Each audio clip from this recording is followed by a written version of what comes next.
இன்றைக்கி நம்ம வீடியோவில் முறுக்கு வத்தல் எப்படி செய்யுதுன்னு பார்க்க போகிறோம். எல்லாம் வெறும் பச்சரிசிலேயே செய்வாங்க. ஒரு வித்தியாசமாக இருக்கட்டும், உடம்புக்கு ரொம்ப நல்லது. குழந்தைங்கள்லாம் வெறும் புதினாலாம் செஞ்சு கொடுத்தா சாப்பிட மாட்டாங்க. நம்ம வத்தலில் செஞ்சு கொடுக்கும்போது அது கொஞ்சம் பச்சை நிறமாக இருக்கும், பார்க்கறதுக்கு கலர்ஃபுல்லாக இருக்கும், விரும்பி சாப்பிடுவாங்கன்றதுனால நான் புதினா வச்சு வத்தல் செஞ்சுருக்கிறேன். வத்தல் எப்படி செய்யுதுன்னு பார்க்கலாம் வாங்க. பச்சரிசி ஒரு 1/4 கிலோ அரிசி எடுத்து ஒரு 5 மணி நேரம் முன்னாடி ஊற வச்சு நல்லா நைஸாக அரைச்சி எடுத்துக்கிட்டேன் மிக்சியில். நான் ரேஷன் அரிசியில் தான் எப்போவுமே வத்தல் போடுவேன். 1/4 கிலோ பச்சரிசிக்கு ஒரு 25 கிராம் ஜவ்வரிசி இருந்தால் போதும். ஒரு 5 மணி நேரம் அரிசி ஊற வைக்கும் போதே ஜவ்வரிசியும் ஊற வச்சு எடுத்துக்கிட்டேன். இந்த வத்தலுக்கு ஒரு கைப்பிடி அளவுக்கு புதினா. இது புதினாவில் செய்ய போகிறேன். புதினாவில் செய்யறதுனால நல்ல ஒரு வாசம் இருக்கும், குழந்தைங்களுக்கு ரொம்ப நல்லது. ஒரு பச்சை நிறத்தில் கலர்ஃபுல்லாக ரொம்ப பார்க்கவே அழகாக இருக்கும் வத்தல், வித்தியாசமாகவும் இருக்கும். 4 பச்சை மிளகாய் எடுத்திருக்கேன், 1/2 ஸ்பூன் சீரகம், 1/4 ஸ்பூன் பெருங்காயத்தூள். புதினாவும் பச்சை மிளகாவும் மிக்சியில் போட்டு நைஸாக அரைச்சி எடுத்துக்கலாம். ஜவ்வரிசி மிக்சியில் போட்டு நைஸாக அரைச்சிக்கலாம்.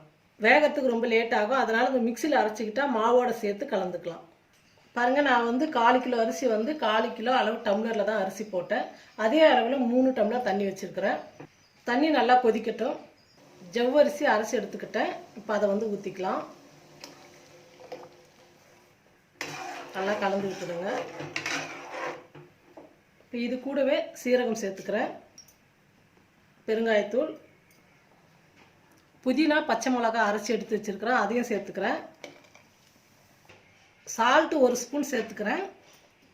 10 நிமிஷம் நல்லா கொதிக்கட்டும். அப்போ தான் அந்த பச்சை மிளகா அந்த புதினாவோட வாசனைலாம் பச்சை வாசனைலாம் போய் நல்லா மணமாக இருக்கும். அது வரைக்கும் நல்லா கொதிக்கட்டும். பாருங்கள், நல்லா கொதிச்சிடுச்சு. இப்போ பச்சரிசி மாவு அரைச்சி வச்சுருக்கோம் இல்லையா, அதை சேர்த்துக்கலாம். கொஞ்சம் கொஞ்சமாக சேர்த்து கலக்கிக்கலாம்.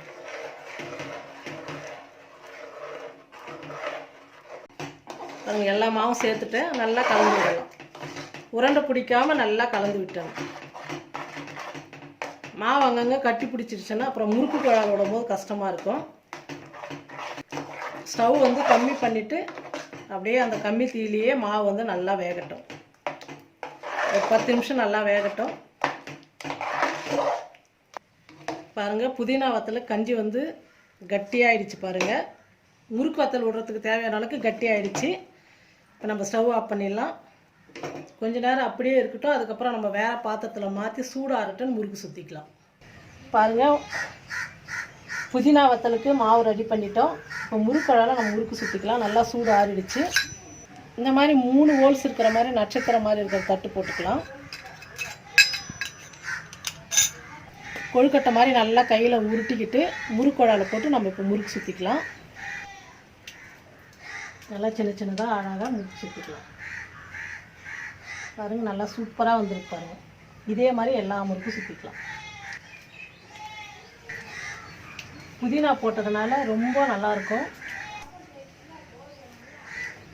வெயில் காலத்தில் இந்த மாதிரி நம்ம முறுக்கு வத்தல் விதவிதமாக செஞ்சு வச்சுட்டா குழந்தைங்களுக்கு நல்லா வறுத்து கொடுக்கலாம். நம்மளும் வெளியே போயிட்டு வந்தால் வெறும் சாம்பார் ரசம் தான் 2 வத்தல் வறுத்து வச்சு சூப்பராக சாப்பிட்லாம்.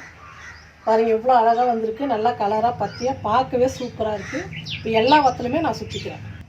பாருங்கள், 1/4 கிலோ அரிசிக்கு இவ்வளோ தான் வந்தது முறுக்கு வத்தல். புதினா முறுக்கு வத்தல் நான் எல்லாமே முறுக்கு சுற்றிட்டேன். நல்லா காயட்டும். அதுக்கப்புறம் எப்படி வந்திருக்குன்னு பார்க்கலாம் வத்தல். பாருங்கள், புதினா வத்தல் போட்டோம். நல்லா 2-3 நாள் வெயிலில் நல்லா காய வச்சு எடுத்துக்கிட்டால் நல்லா காஞ்சிடுச்சு. இப்போ எண்ணெயில் போட்டு பொரிச்சு எடுக்கலாம்.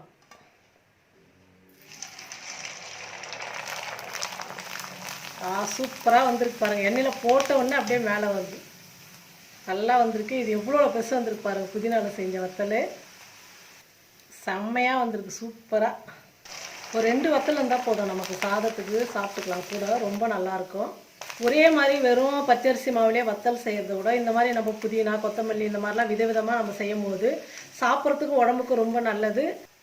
டேஸ்ட்டும் ரொம்ப நல்லாயிருக்கும். கொஞ்சம் வித்தியாசமாக இருக்கவோ இந்த மாதிரிலாம் செய்யலாமா அப்படின்னு சொல்லிட்டு கொஞ்சம் பார்க்கவும் நல்லாயிருக்கும். நான் அந்த கஞ்சி செய்யும் போது அந்தளவுக்கு அவ்வளோ நல்லா வந்தது. வாசம்லாம் அவ்வளோ சூப்பராக இருந்தது. அரிசி மாவு வத்தல் போட்டால் அது கூட கொஞ்சம் சின்ன சின்னதாக வந்தது. ஆனால் இது பாருங்களேன், எந்த அளவுக்கு எவ்வளோ பெருசு பெருசாக வந்திருக்கு. புதினா வத்தல் எல்லாமே பொரிச்சு எடுத்துட்டோம். இப்போ நம்ம உடச்சி காமிக்கிறோம் பாருங்கள். பாருங்கள், நான் சும்மா அப்படி எடுத்தாவே போதும் எப்படி வருது பாருங்கள். அந்த அளவுக்கு நல்லா மொறுன்னு அவ்வளோ நல்லா வந்திருக்கு. இந்த மாதிரி விதவிதமாக நீங்களும் வத்தல் செஞ்சு பாருங்கள். இந்த வெயில் காலத்தில் வந்து இந்த பங்குனி மாதம் முடியறதுக்குள்ளே வத்தலெல்லாம் நம்ம ரெடி பண்ணி வச்சுக்கிட்டா 6 மாதம் 1 வருஷத்துக்கு கூட அந்த வத்தலாம் கெட்டு போகாது. என்ன ஒன்றுனா நீங்கள் மழை காலத்தில் வந்து ஒரு 2-3 நாள் வெயில் காயும் போதெல்லாம் காய வச்சு எடுத்து வச்சுக்கணும். அப்பப்போ அந்த மாதிரி பண்ணும்போது வத்தல் வந்து என்றைக்குமே கெட்டு போகாது. நல்லா வேக வச்சு பண்ணுறதுனால நல்லாயிருக்கும். அதுவும் நம்ம இந்த மாதிரி புதினா, கொத்தமல்லி, தக்காளி விதவிதமாக நம்ம வந்து கலர் கலராக செஞ்சு குழந்தைங்களுக்கு கொடுக்கும்போது இது வத்தல் ரொம்ப கலராக இருக்குது அப்படின்னு சொல்லிட்டு ஒவ்வொரு மாதிரி ஒவ்வொரு நாளைக்கு செஞ்சு கொடுத்தா ஸ்கூலுக்கு எடுத்துன்னு போகலாம். பசங்க வந்து ரொம்ப விரும்பி சாப்பிடுவாங்க. ரொம்ப நல்லாயிருக்கும் இது. வெளியே நம்ம எங்கன்னா ட்ராவல் பண்ணும்போது புளி சாதம், தயிர் சாதம்லாம் எடுத்து போகும்போது பொரியல்லாம் இல்லாமல் இந்த வத்தல் மட்டும் கொஞ்சம் நம்ம வறுத்து எடுத்துன்னு போயிட்டா ரொம்ப ஈஸியாக இருக்கும். சாப்பிட்றதுக்கு ரொம்ப நல்லாயிருக்கும். ட்ராவல்லே சாப்பிட்டுக்கலாம். இந்த மாதிரி கொஞ்சம் வித்தியாசமாக நீங்களும் வத்தல் செய்யுங்க. செஞ்சு பார்த்துட்டு எப்படி இருக்குன்னு சொல்லிட்டு கமெண்ட் பண்ணுங்கள், ஷேர் பண்ணுங்கள். நன்றி.